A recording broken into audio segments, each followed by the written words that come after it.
Fala pessoal, beleza? Sejam muito bem-vindos ao canal de resenhas dos Perdidos no Tempo, e o nosso bate-papo de hoje vai ser sobre RPG. A gente vai seguir aqui a nossa caravana explorando o UVG, Pradarias Ultravioletas e a Cidade Negra, da Retropunk, livro que a gente está explorando aqui, né, pensando o que for mais importante sobre o lore, sobre o sistema, para dar aquela visão geral do jogo para vocês, beleza? Quem está chegando agora, não entre em pânico, tem a nossa playlist exclusiva aqui do UVG, para você acompanhar todo o material que a gente já produziu sobre esse cenário, e depois se unir à caravana e seguir com a gente com tranquilidade. E só lembrando aqui, antes de a gente começar o nosso assunto de hoje, a Retropunk é a editora parceira aqui do canal, então se você curtir o UVG ou qualquer outro livro da editora, se liga aí que na descrição do vídeo tem uma dica para você pegar os seus livros com desconto, beleza? Então, bora pro VG? Quem tá ligado no movimento, tá acompanhando a nossa série aqui sobre o VG, já sacou que é um jogo muito baseado na questão da exploração, né, de terrenos, de áreas inóspitas e tudo mais. Então, claro, é que isso pode trazer uma série de percalços para os nossos viajantes, né? A gente já comentou alguma coisa sobre isso, sobre tipos de encontro, né, infortúnios que podem acontecer, locais que eles podem visitar. Então, hoje a gente vai falar sobre uma outra coisa que é bastante possível, né, de acontecer dentro de uma viagem longa, que é justamente, olha, fome e sede, que são algumas das principais condições que podem afetar os personagens durante essa exploração. Então eu vou começar lendo aqui o iniciozinho para a gente já ir se aclimatando aqui com a parada. Olha só. Uma saca de suprimentos é uma abstração da água, comida, acessórios para acampamento, videogames, chicletes, profiláticos, meias de nylon, papel higiênico e o bastante para uma pessoa sobreviver por uma semana.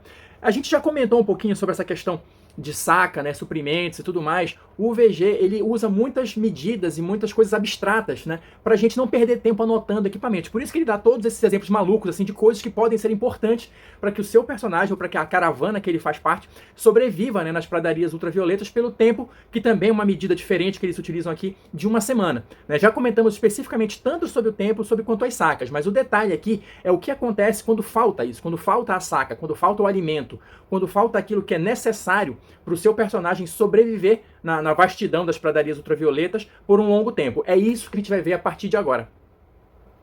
Bom, começando aqui os nossos apontamentos, né, sobre essas questões, sobre essas condições, né, que os personagens podem passar durante a exploração, o livro vai trazer aqui um primeiro tópico chamado Como Não Passar Fome, né? Bastante óbvio, bastante direto, mas ele vai trazer aqui 3 possibilidades, da mais comum à mais extrema, que os personagens têm, né, de uma maneira geral, para não passar fome durante as longas viagens explorando as pradarias ultravioletas. Eu vou começar com a mais simples, que é justamente você comprar suplementos, né? Óbvio, se você se preparar adequadamente para uma viagem, você não vai ter essa falta de comida, a menos que algum infortúnio, que alguma coisa bizarra aconteça. Mas, em princípio, os personagens, a caravana sai preparada, né, para cruzar aquele período de tempo, né, fazer aquela viagem específica. A gente já comentou um pouquinho, tem vários pontos que você pode passar pelo mapa, onde você, obviamente, vai encontrar locais propícios para reabastecer a sua caravana. Então, se tudo sair dentro do previsto, o que é bastante improvável numa aventura de RPG, mas você vai conseguir ir do ponto A até o ponto B com a quantidade de suprimentos certinha que você comprou e aí sem problemas nenhum.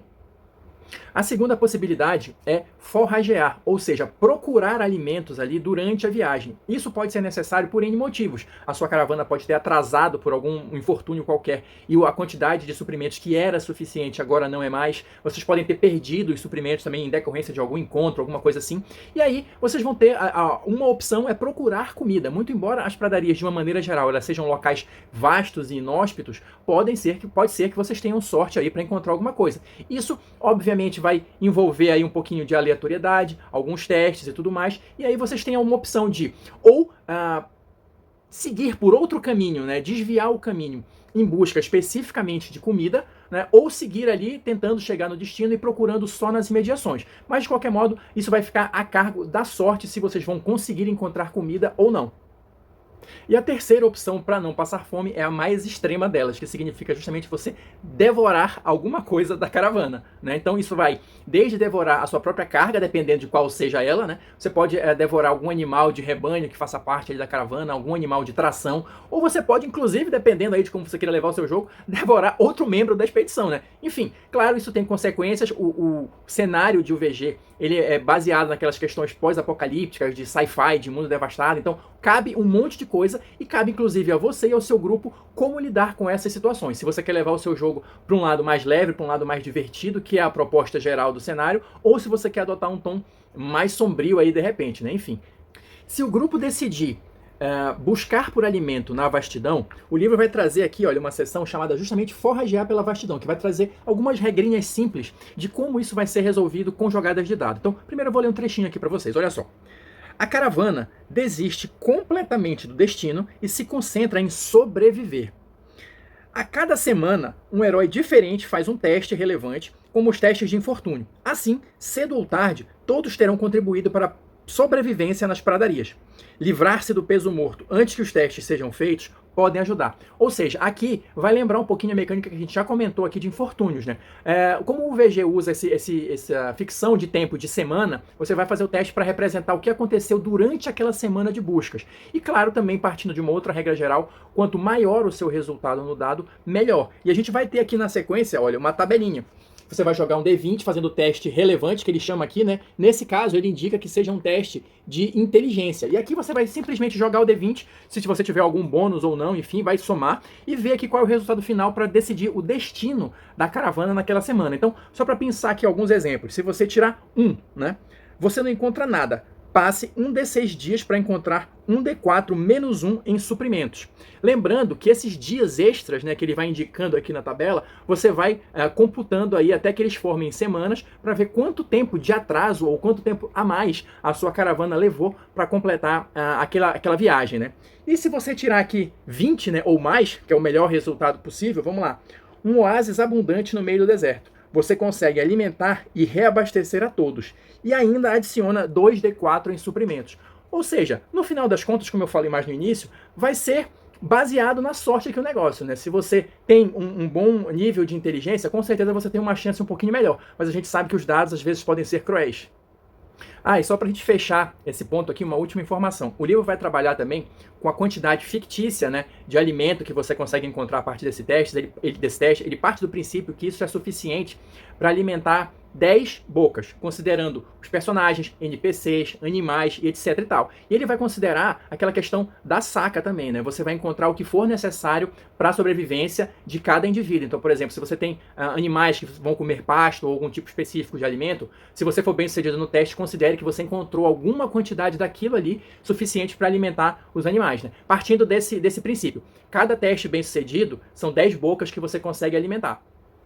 O problema vai ser quando você não consegue encontrar suprimentos, né? O que pode surgir a partir disso? Quais são as consequências? É o que a gente vai ver na próxima sessão aqui, olha, dos testes contra a fome. Então, olha só, vou ler mais um trechinho aqui para vocês. Quando não há mais suprimentos, coisas ruins acontecem, de maneira rápida e letal.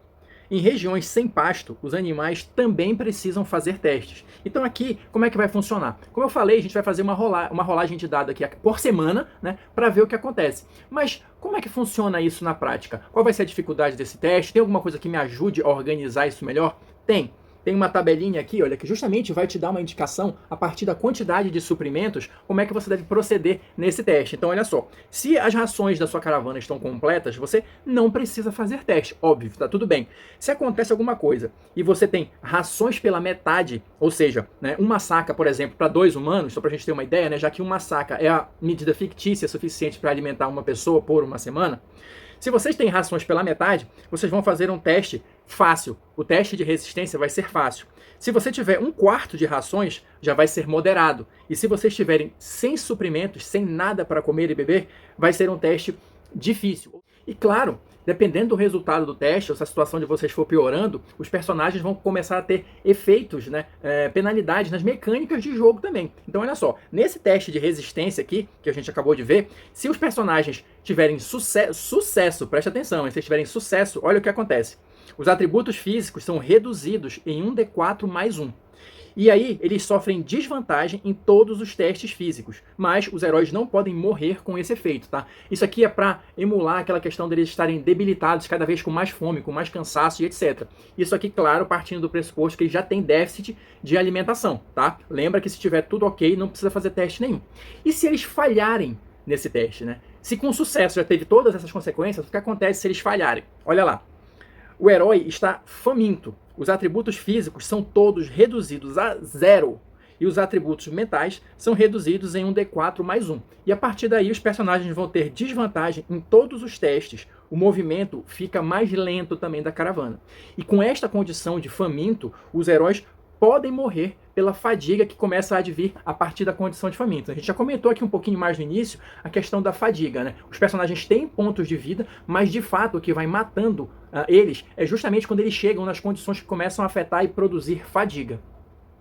Essa mecânica que a gente acabou de ver aqui associada à questão da fome, né, do teste de resistência e essas penalidades, né, nas mecânicas de jogo, elas podem ser adaptadas também para outras condições, né? O exemplo que a gente acabou de ver fala especificamente a questão da fome, mas o livro também traz mais outros 2 exemplos aqui, olha, morrer de sede ou uma condição de asfixia. Como é que funciona isso mais ou menos? O teste é o mesmo. O que vai mudar aí é a periodicidade, é o intervalo de tempo que vai ser necessário para o personagem fazer esse teste. Então, se na fome a gente está falando aqui de um teste para simbolizar uma semana, se os personagens estão morrendo de sede especificamente, o livro recomenda que você reduza esse intervalo para um teste diário. Até porque, né, via de regra, a gente consegue sobreviver mais tempo sem comida do que sem água. Então, a condição de falta de água é uma condição mais severa. Então, por isso, os testes são feitos no intervalo de tempo menor. E menor que isso ainda é o que o livro indica que se por acaso os personagens se virem em alguma situação de asfixia, né? Então, nesses casos, ele recomenda aqui que o teste seja feito no intervalo de 2 minutos, ou seja, se os personagens estão sofrendo de asfixia ou estão se afogando, alguma coisa assim, você pode fazer os testes de resistência no intervalo de 2 minutos para ver se eles vão sofrer alguma dessas penalidades ou não. Bom, pessoal, então por hoje é isso. As mecânicas de fome e sede, elas são realmente bem simples, bem rápidas. A ideia geral, da forma como eu vejo, é justamente essa. O UVG não é um livro que ele vai se preocupar com grandes mecânicas elaboradas e tudo mais, mas ele sempre deixa aquele conselho que se você não gostou de alguma coisa ou se o grupo tem outras ideias, façam já os ajustes necessários, crie suas regras da casa. O importante é todo mundo se divertir, beleza? E com esse propósito, eu espero que vocês tenham curtido o vídeo aí, né? Quem assistiu até agora, muito obrigado. Deixa aí seu like, seu dislike, seus comentários pra gente continuar trocando ideias e eu saber o que vocês estão pensando aqui, né, do UVG, o que vocês estão achando aí da nossa exploração desse livro.